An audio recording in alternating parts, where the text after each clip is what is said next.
기억나는 게 있어요. 그 영국 행복연구소에서 150개 국가를 쭉 리스트업 해가지고 가장 그 행복, 만족도가 높은 나라가 어딘가 이 순위가 매겨졌는데 대한민국이 52위더라고요. 우리나라 얼마나 잘 살아요? 아마 외국에 나가서 보신 분들도 야, 대한민국 참 잘 사는 나라구나, 그런 생각이 많이 드실 거예요. 근데 1위가 어디인 줄 아세요? 제가 52위인 대한민국도 놀랬지만 1위가 방글라데시. 방글라데시가 1위더라고요. 그 5년, 지금은 조금 더 달라졌을지 모르겠는데 방글라데시가 잘 살지 않잖아요. 경제적으로 열약하잖아요. 가난한 나라고 뭐 에이즈로 창궐한 나라이기도 한데 그 백성들은 자기네들이 가장 행복하다라고 생각을 한다는 거예요. 무슨 차이가 있을까? 가지고 있어도 만족함이 없는 나라가 있는가 하면 없어도 만족한 나라가 있다는 거예요. 그러니까 행복이라고 하는 것은 뭐 무슨 외적으로 뭘 가져서가 아니라 내적인 만족, 여기에서부터 행복이 시작한다라는 거죠. 제가 왜 무슨 얘기를 드리려고 12월 첫날을 시작하면서 이 말씀을 드리는가? 저는 우리 사랑하는 성도님들이요, 주님 안에서 만족하며 살아갈 수 있기를 축복합니다. 어떻게 보면 결산의 달인데 결산이 풍족하지 않을 수 있어요. 여전히 부족할 수 있어요. 그런데 나를 이끌어 주시는 주님의 손길을 느끼면서 이 한 달을 결산하며 감사하며 고백하며 주님과 더 가까워질 수 있는 이 한 달이 되기를 주님의 이름으로 축원하고 축복합니다. 우리나라 사람들도 통계에 보면 87%가 현재 만족하십니까? 행복하십니까? 이렇게 물어보면 이게 거의 90%잖아요. 87%면 별로 안 만족하다라고 이야기를 한다고 그래요. 그런데 우리는 뭘 이루어서 만족하면 안 됩니다. 뭐 평가는 다르지만 마더 테레사가 이런 글을 남겼죠. 이런 말을 했다고 그래요. 마더 테레사가 뭐라고 말했냐면 하나님께서는 나를 성공하라고 부르신 것이 아니라는 거예요. 하나님께서는 나를 신실하라고, 뭐 요즘 많이 쓰는 거룩하라고 부르셨다는 거예요. 하나님을 묵상하면 신실하라는 주님의 음성을 듣는다라는 고백을 글로 남겼어요. 맞는 것 같아요. 저도 성경을 찾아보니까 한글 개역 개정판, 우리가 지금 보고 있는 개역 개정판에 제가 언젠가 설교를 준비하면서 성공이라는 단어를 쳐봤더니 성공이라고 하는, 한글로 성공이라고 하는 단어가 2번 나옵니다. 2번. 그런데 그 2번 나오는 게 성공해라라고 하는 말씀이 아니고요. 욥기 5장 12절 말씀 같은 데 찾아보면 교활한 자는 성공하지 못할 것이며 이렇게 나오는 거지, 성공해라 그렇게 하나님 말씀하신 적이 없어요. 잠언에도 보면 하나님이 없이 성공하는 건 허물어지는 거라고 하는 표현이 나오지 성공하라고 하는 이야기가 아니더라고요. 그러면 우리의 삶의 행복은 어디에서 올까? 물론 150년 전에 나온 책이기는 하지만 고전이죠. 기독교 스위스의 신학자 겸 철학자였던 칼 힐티라고 하는 사람이 행복론이라고 하는 책을 썼는데 그 행복론을 보면 우리가 알고 있는 성경에 나오는 시편 73편 28절 말씀과 동일한 고백을 합니다. 인생 최대의 행복은 하나님 가까이에 있다는 거예요. 하나님 가까이에 있다는 거예요. 그러니까 우리는 정말 행복하면서 살기를 원한다면 주 안에 가까이 가면 된다는 거예요. 주님이 우리를 이끌어 주시면 된다는 거예요. 사실 우리는 부족하잖아요. 연약하잖아요. 아무것도 가지고 있지 않잖아요. 나 힘이 있는데, 그러지 마세요. 저는 저도 있었어요. 지금은 없어요. 어제 우연이지만 어제 이제 신방을 제가 갑자기 2군데를 갔는데 어르신들 신방을 했어요. 이제 예배 드리시는 분들도 계시겠지만 죄송해요, 이게 이름을 언급해도 그래도 여러분 다 아시는 우리 백홍면 권사님, 이종관 장로님 다 원로들이시잖아요. 제가 신방을 갔어요. 왜냐하면 몸이 많이 불편들하세요. 아프세요. 이종관 장로님은 어제 퇴원하셨어요. 1달 반 동안 병원에 입원해 계시다가 원로 장로님들 몇 분하고 우리 목사님하고 신방 갔단 말이에요. 백홍명 권사님도요 80대 초반까지 사이클 타시고, 제가 캐나다에서 돌아와서 우리 남선교회 주간 가족 체육대회 할 때 우리 교회 뒷산 막 올라가고, 여든이 넘으셨을 때에도 그 산 올라갈 때 와 저보다 빨리 다니셨거든요. 그래서 제가 아유 권사님 건강하시네요.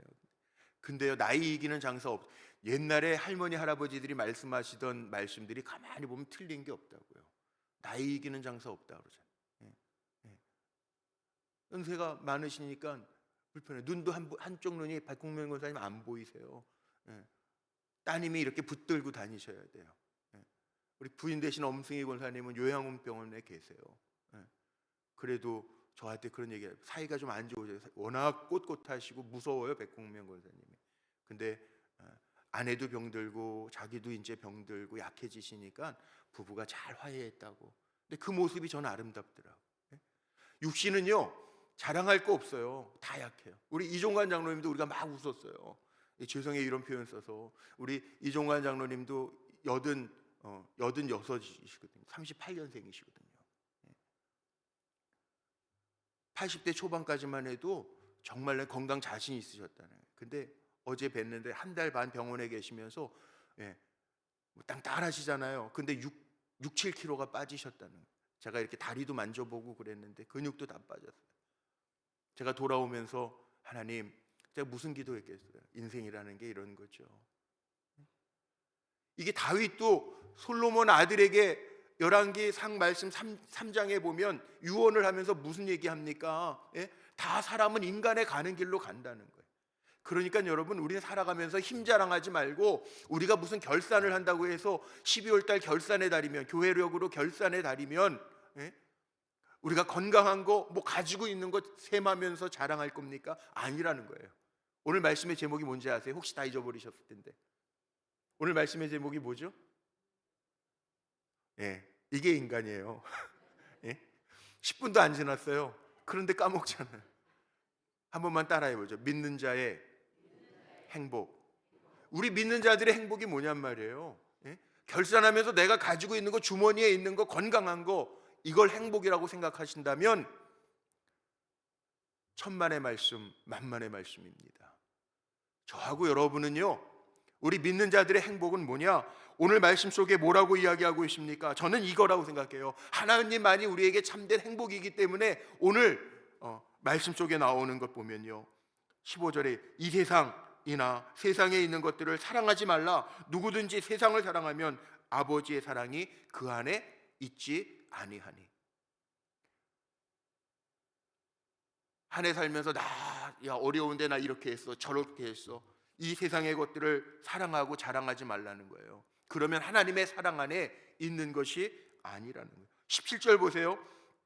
오늘 읽었던 요한 1서 2장 17절, 이 세상도 그 정욕도 지나가되 오직 하나님의 뜻을 행하는 자는 어떻게 하느니라?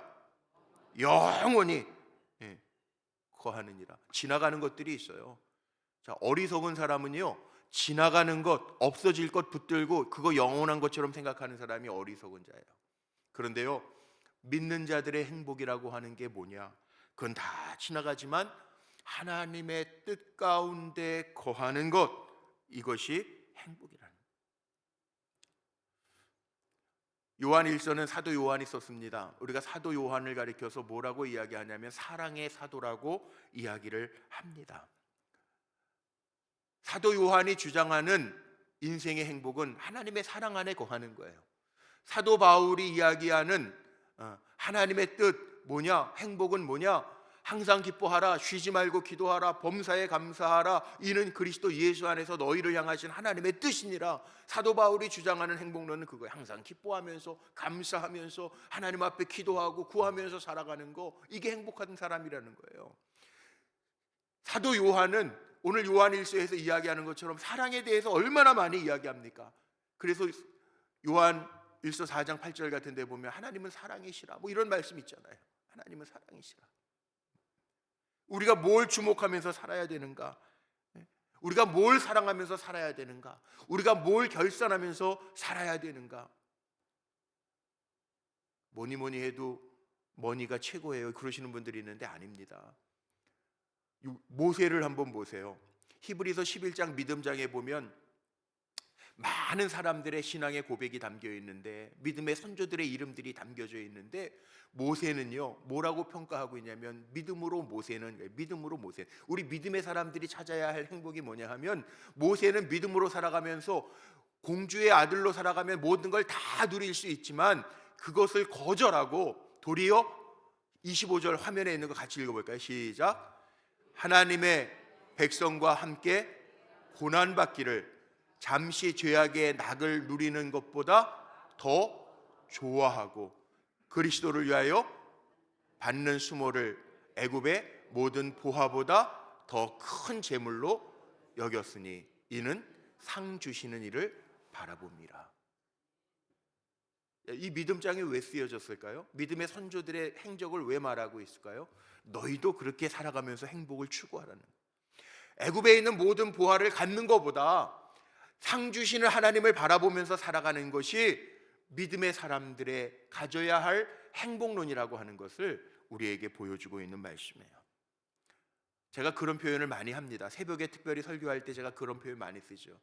하나님이 우리를 보실 때 내가 가지고 있는 물질 보면서, 야, 너 통장에 잘 모았다, 열심히 살았구나, 성실하게 일하면서 살았구나, 그거 가지고 평가하실까? 하나님이 내가 가진 재능 가지고, 우리 찬양대 노래하는 재능을 가지고 있고 섬기는 재능을 가지신 분들이 있는데, 그 재능을 보고 야, 참 잘 썼다, 내가 널 사랑한다, 하나님이 그러실까? 한번 생각해 보세요. 내 외모를 보면서, 야, 참 나이 들어도 참 안 늙고 잘 관리했구나, 잘했. 하나님 그거 가지고 평가하시겠냔 말이에요. 아닙니다. 제가 아는 하나님은, 제가 경험한 하나님은 늙었어도 가진 것 없어도 나 자체를 사랑하시는 하나님인 줄로 믿습니다. 부족했어도, 금년 한 해를 지나면서 넘어졌어도, 실수했어도 주님 가까이에 있는 것이 복이라 주님 의지하면서 이겨내고 견뎌내고 버텨내는 우리를 보시면서 잘했다 칭찬하시고 격려하시는 좋으신 하나님이신 줄로 믿습니다. 바울은 그거 알았기 때문에 로마서 5장 8절 같은 데 보면 바울이 무슨 고백합니까? 우리가 아직 죄인 되었음에도 불구하고 그리스도께서 우리를 위하여 죽으심으로 하나님께서 우리에 대한 자기의 사랑을 확증하셨다는 거예요. 이게 엄청난 고백 아니에요? 사실 한 해를 돌이켜 볼 때요, 아유 내가 그 말하지 말걸, 아유 내가 그렇게 행동하지 말걸, 아유 내가 왜 그랬을까, 왜 넘어졌을까, 왜 유혹에 졌을까, 우리가 그럴 때 있잖아요. 그럼에도 불구하고 나 자체를 향하여 붙들어 주신 하나님 계시다는 게 얼마나 감사합니까? 이게 믿는 자들의 행복이라는 거예요. 빈 마음으로 와도 오늘 찬양해 주신 것처럼 주님의 손이 있어서 이끌어 주신다라는 게 우리에게는 감사라는 거예요. 그러니까 여기 오늘 본문에 나왔던 것처럼요, 한참 얘기하려면 얘기할 수 있는 게 있는데 아니라는 거예요. 육신의 정욕, 안목의 정욕, 이생의 자랑, 이거 다 악한 거예요. 쓸데없는 거예요. 생각해 보세요. 자랑할 게 뭐가 있어요? 아무것도 아니에요. 힘자랑, 어르신들 말은 정말 틀림이 없어요. 그게 다 인생 살아오신 분들이잖아요. 저희 할아버지가 옛날에 그랬어요. 야, 힘자랑하는 놈이 제일 바보 같은 놈이다. 힘자랑할 거 없다는 거예요. 힘자랑할 거 없어요. 다 지나면 약해져요. 아, 똑똑하다고요? 똑똑하기는요, 자기 집 들어갈 때 번호도 잘 생각 안 날 때가 있는데 다 필요 없어요. 하나님께 가까이 함이 복이다. 이게 믿는 자들의 행복이에요. 가릴티라고 하는 철학자예요, 신학자예요. 물론 150년 전 사람이기는 하지만 행복이라고 하는 거 발견했단 말이에요. 연구해봤단 말이에요. 깊이 묵상해봤단 말이에요. 근데 우리 믿는 자들의 행복은 이생의 자랑도 아니고 정욕의 안목도 아니고 세상의 안목도 아니고 주님 안에 거하는 것, 주님의 사랑 안에 거하는 것, 이것이 우리의 힘이라는 거예요. 행복이라는 거예요. 자, 한 달밖에 안 남았어요. 근데 한 달 살고 우리는 죽는 게 아니고요, 물론 모르죠. 그런데 하나님께서 또 이 한 달을 살게 하시고 이제 우리에게 하나님의 계획이 있다면 2024년도를 준비하게 하실 텐데, 우리 당회도 있잖아요. 우리 임원 보고서도 쓰시잖아요. 내가 뭘 할까, 뭘 남겼는가 보다 내가 하나님 앞에 나에게 생명 주셨을 때 뭘 할까, 하나님 앞에 칭찬받는 종뿐만 아니라, 저는 그런 기도하거든요. 칭찬, 우리가 그런 기도 많이 해요. 하나님이 칭찬하시는 종이 있고 악하다 책망하시는 종이 있으니까 칭찬 얘기 많이 해요. 그런데 칭찬뿐만 아니라 칭찬을 넘어서 하나님이 자랑하시는 종, 아무개 목사, 아무개 장로, 아무개 권사, 아무개 집사, 아무개 성도. 야, 성경에 보면 나오잖아요. 수로보니게 여인. 내가 이스라엘 중에 이보다 더한 여인을 보지 못했다. 믿음의 자랑, 하나님이 자랑하실 만한 자리에 세워지는, 내 삶은 빈 거여도 하나님의 손이 이끌리는 그 고백을 할 수 있는, 이게 믿는 자들의 행복이다. 12월 한 달 우리 사랑하는 성도님과 제가 영혼을 구원하고 내 삶을 통하여 많은 사람들에게 살아계신 하나님을 증거하는 축복의 통로로 쓰임받게 되시기를 주님의 이름으로 축복합니다. 우리 성찬을 받을 텐데요, 우리 1분 동안만 함께 기도했으면 좋겠어요. 하나님, 하나님의 백성으로 부르셨으니 하나님과 관계없는 삶을 살아가는 사람들이 아니라 이 한 해를 정리하면서 정말 세상적인 것 가려놓고 주님 주신 것 감사하며 고백하며 결산하며 달려가게 하옵소서. 우리 한 1분만 기도하고 성찬 받겠습니다. 좋으신 아버지 하나님, 사랑의 하나님,